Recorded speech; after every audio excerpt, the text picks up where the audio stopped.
Kesaksian Akhir Abad, karya W.S. Rendra.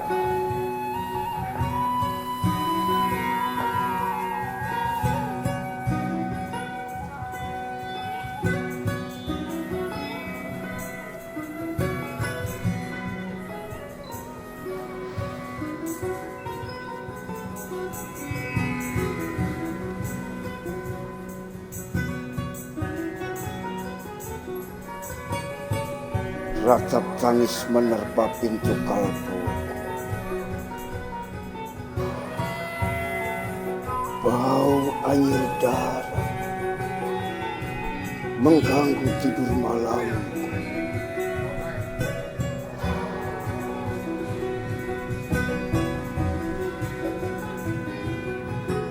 Oh, tikar tafaku,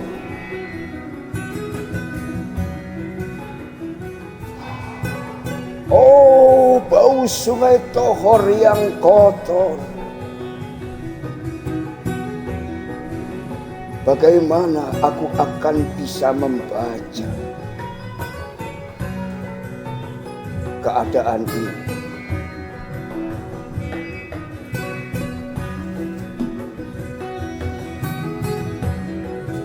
Di atas atap kesepian nalar, pikiran yang dikalaukan oleh lampu-lampu kota yang bertengkar dengan malam. Aku menyerukan nama. Wahai para leluhur Nusantara,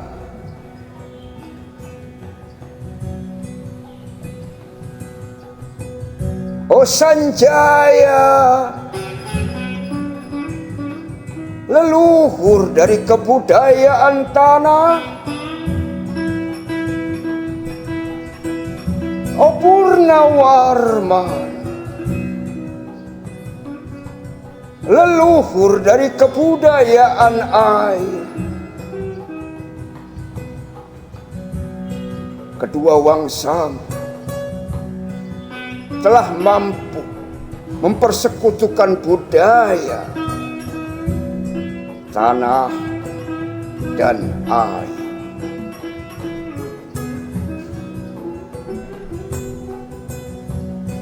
Oh Resi Kuturan, oh Resi Nirarta,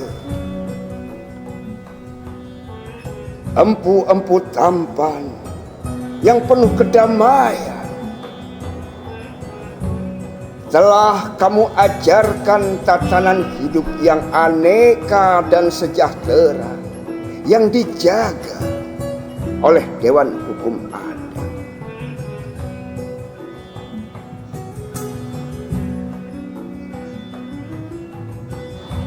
Oh, bagaimana aku bisa mengerti bahasa bising dari bangsaku kini? Oh kajau lalido, bintang cemerlang tanah ugi, negarawan yang pintar dan bijaksana, telah kamu ajarkan aturan permainan di dalam benturan-benturan keinginan yang berbagai ragam di dalam kehidupan.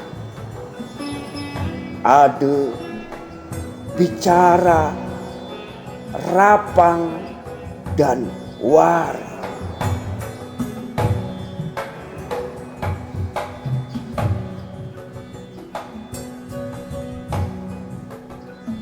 Oh lihatlah, wajah-wajah berdarah dan rahim yang diperkosa muncul dari puing-puing tatanan hidup yang porak-poranda. Kejahatan kasat mata tertawa tanpa pengadilan. Kekuasaan kekerasan berak dan berdahak di atas bendera kebangsaan.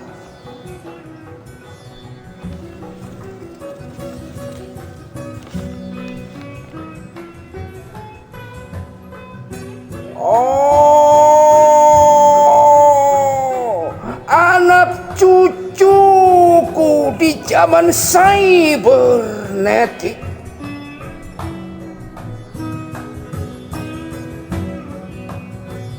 bagaimana akan kalian baca prasasti dari zaman kami? Apakah kami akan mampu menjadi ilham kesimpulan? Ataukah kami justru menjadi sumber masalah di dalam kehidupan?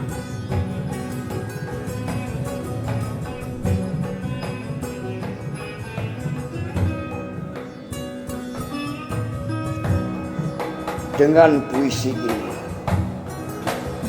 aku bersaksi bahwa rakyat Indonesia belum merdeka. Rakyat yang tanpa hak hukum bukanlah rakyat merdeka. Hak hukum yang tidak dilindungi oleh lembaga pengadilan yang mandiri adalah hukum yang ditulis di atas air.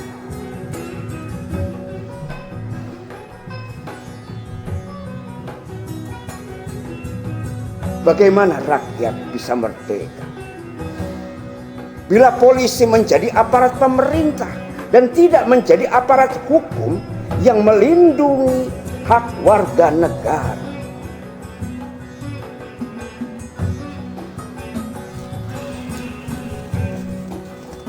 Bagaimana rakyat bisa merdeka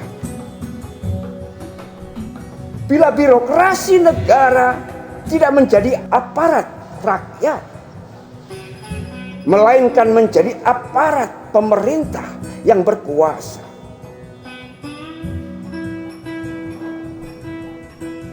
Bagaimana rakyat bisa merdeka bila hak pilih mereka dipasung? Tidak boleh memilih secara langsung wakil-wakil mereka di Dewan Perwakilan, dan juga tidak boleh memilih secara langsung camat mereka, bupati, wali kota, gubernur, dan presiden mereka. Dan partai-partai politik menganggap rakyat hanya abdi partai yang dinamakan massa politik partai, kaula partai, atau hamba partai.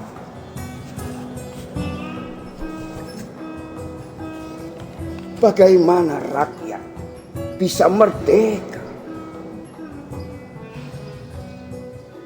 bila pemerintah melecehkan perdagangan antar daerah dan mengembangkan merkantilisme dan Deleuze, sehingga rela menekan kesejahteraan buruh, petani, nelayan, guru, dan serdadu berpangkat rendah?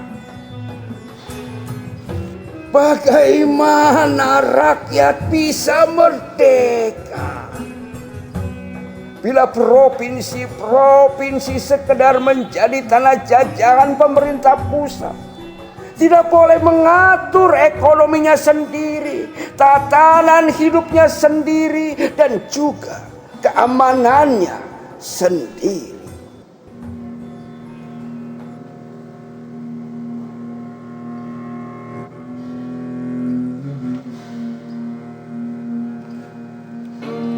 Ayam, serigala, macan, ataupun gajah,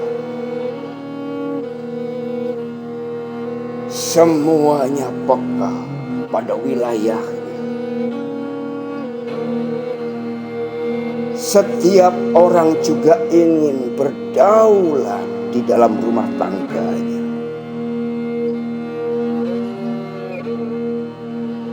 Setiap penduduk ingin berdaulat di dalam kampungnya.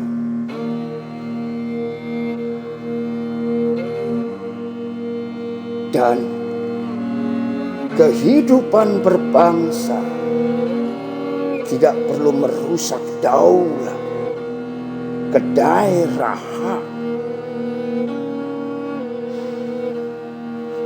Hasrat berbangsa adalah naluri rakyat untuk menjalin ikatan daya cipta antar suku yang penuh keanekaan kehidupan dan memaklumkan wilayah pergaulan yang lebih luas untuk merdeka bersama.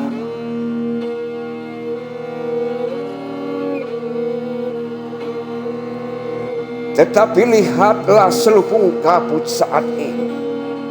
Penjajahan tatanan uang, penjajahan modal, penjajahan kekerasan senjata, dan penjajahan oleh partai-partai politik masih merajalela di dalam negara.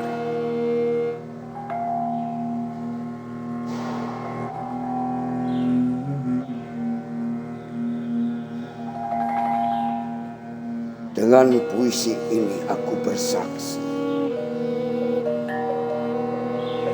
bahwa sampai saat puisi ini aku tanda tangani,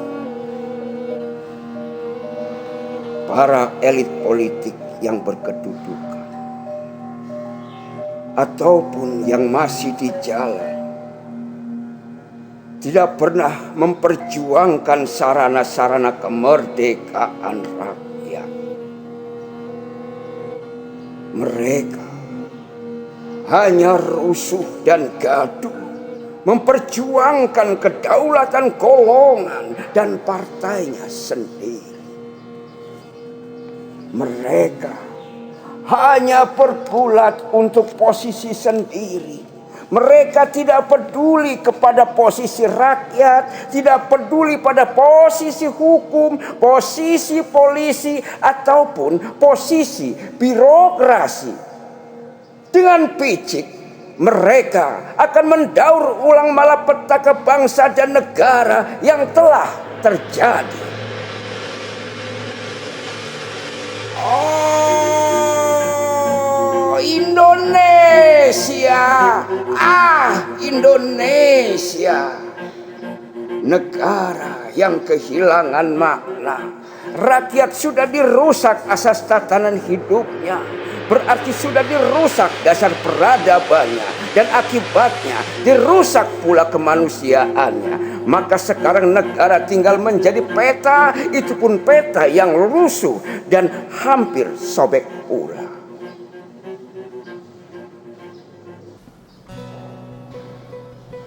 Pendangkalan kehidupan bangsa telah terjadi. Tata nilai rancu, dusta, pencurian, penjarahan, dan kekerasan hawa, manusia sekedar semak belukar yang gampang dikacau dan dibakar.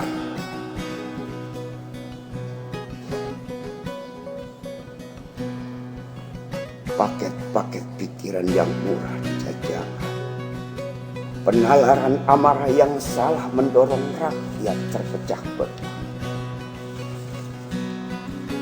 Negara tidak mungkin kembali diutuhkan tanpa rakyatnya dimanusiakan. Dan manusia tak mungkin menjadi manusia tanpa dihidupkan hati nuraninya.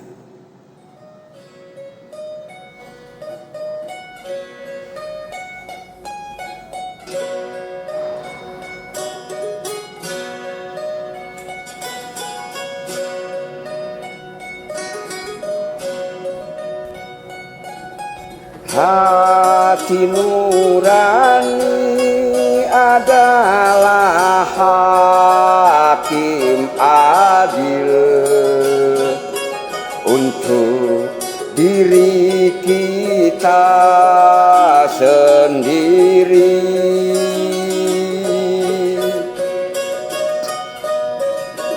Hati nurani adalah sendi dari kesadaran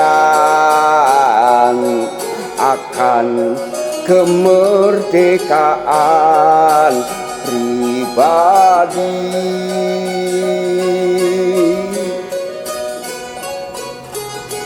Dengan puisi ini aku bersaksi bahwa hati nurani itu meski dibakar tidak bisa menjadi api.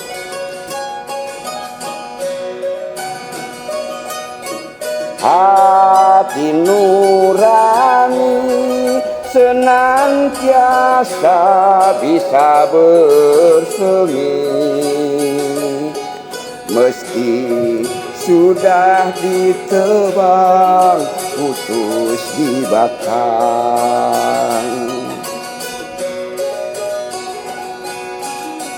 Begitulah fitrah manusia, ciptaan Tuhan yang Maha Esa.